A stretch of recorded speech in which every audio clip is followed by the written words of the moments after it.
US and Europe have a tremendous economic relationship as it is. When you think about the two-way trade, nearly $3 billion a day in goods and services flowing back and forth.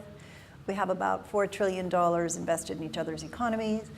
Those investments support about 13 million jobs.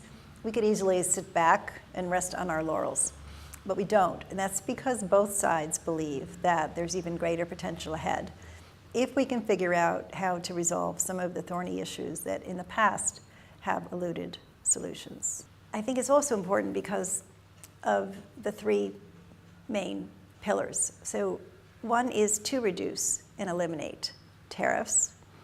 While tariffs are already relatively low, nonetheless, the amount of trade is so massive that reducing even low tariffs to zero can have significant positive implications for both economies.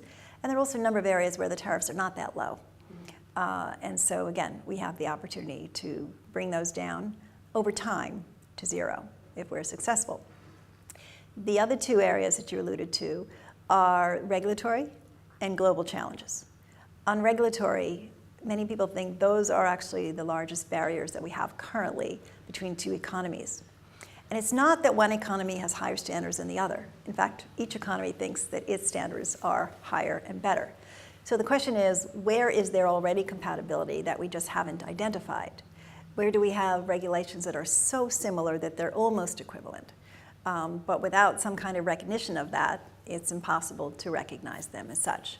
So for example, today, we build cars in the United States destined for the US market and for the European market on two different assembly lines. The same thing happens in Europe. Our leaders have asked, is that really necessary? And sometimes the answer might be yes, but sometimes the answer might be no. So drilling down and figuring out where do we have differences that are actually not that vast, and therefore we could find a way to address them and lower costs, again, where possible, because this is not a deregulatory agenda. Where possible, we should do so.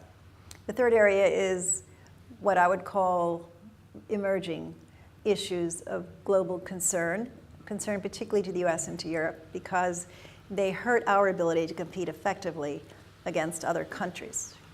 When others favor state-owned enterprises over private sector enterprises, it hurts our companies and our workers. So we in Europe share that interest in trying to decide on what the standards should be.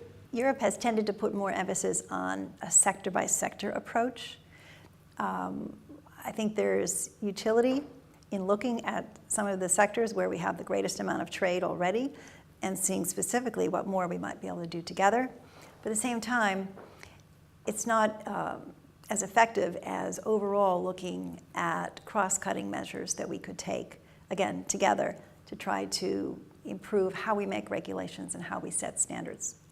For example, in the US, we use the public comment process that involves public participation, high level of transparency into what the government is thinking about doing, and also accountability. So we have to explain to the public, if we don't take their comments into account, why not? That kind of process, in our view, produces better regulation. And what we would like to see is Europe consider a similar kind of approach. Interestingly, a number of member states already use a public notice and comment process. And we think there would be great value in the Commission exploring whether, when it's drafting directives or other pieces of what's called legislation in Europe, it has a different meaning than in the US, they can have a more open process that would enable US people to participate, as well as people from other countries too, again, with the idea that you can then build a better regulatory outcome.